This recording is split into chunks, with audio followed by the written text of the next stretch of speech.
नमस्कार, शनि 24 समय चक्र में आपका स्वागत है। मैं हूं आपके साथ अंकिता। चलिए बढ़ते हैं खबर की ओर। मुख्यमंत्री डॉक्टर मोहन यादव ने रायसेन जिले के हलाली डैम क्षेत्र से 5 दुर्लभ गिद्धों को प्राकृतिक आवास में मुक्त किया।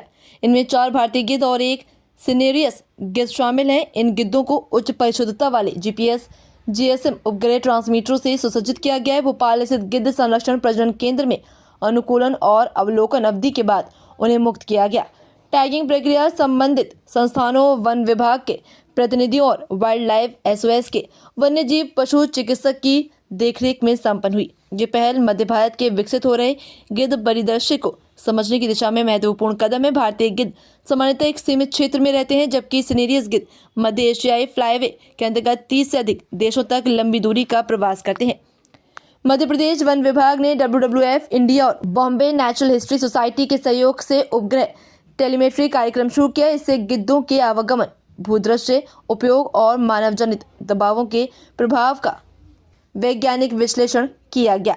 प्रदेश में भारतीय गिद्ध, सिनेरियस गिद्ध और मिश्र गिद्ध और हिमालयन ग्रीफॉन जैसी प्रजातियां पाई जाती हैं।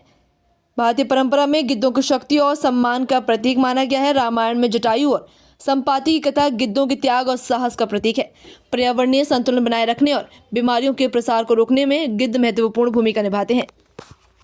ये जंगल के क्षेत्र में गिद्धों का स्वच्छंद वातावरण में विचरण करने के लिए खोलना, ये हमारे लिए सौभाग्य की बात भी है और वन विभाग सहित सरकार के लिए गर्व की बात भी है। आज के इस अवसर पर मेरे साथ हमारे 4 भारतीय गिद्धों को और एक विदेशी गिद्ध को घायल अवस्था में विभाग ने अपने पास रखा था। उनका ठीक से उपचार किया।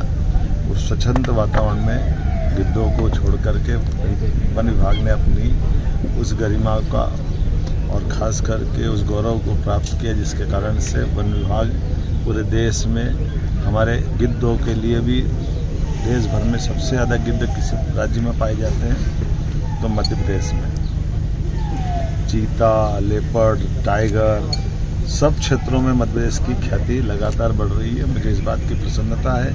हमारे जंगल भी आबाद हो रहे हैं, जंगल के जानवर भी आबाद हो रहे हैं, पक्षी भी आबाद हो रहे हैं और राज्य की प्रगति भी उल्लेखनीय रूप से आगे बढ़ रही है। इसीलिए दुनिया भर में वन्य प्राणियों के लिए जिज्ञासु पर्यटक बड़ी संख्या में मध्य प्रदेश आ रहे हैं, देशी भी विदेशी भी। यशस्वी प्रधानमंत्री के नेतृत्व में मध्य प्रदेश सरकार सब क्षेत्रों में काम कर रही है।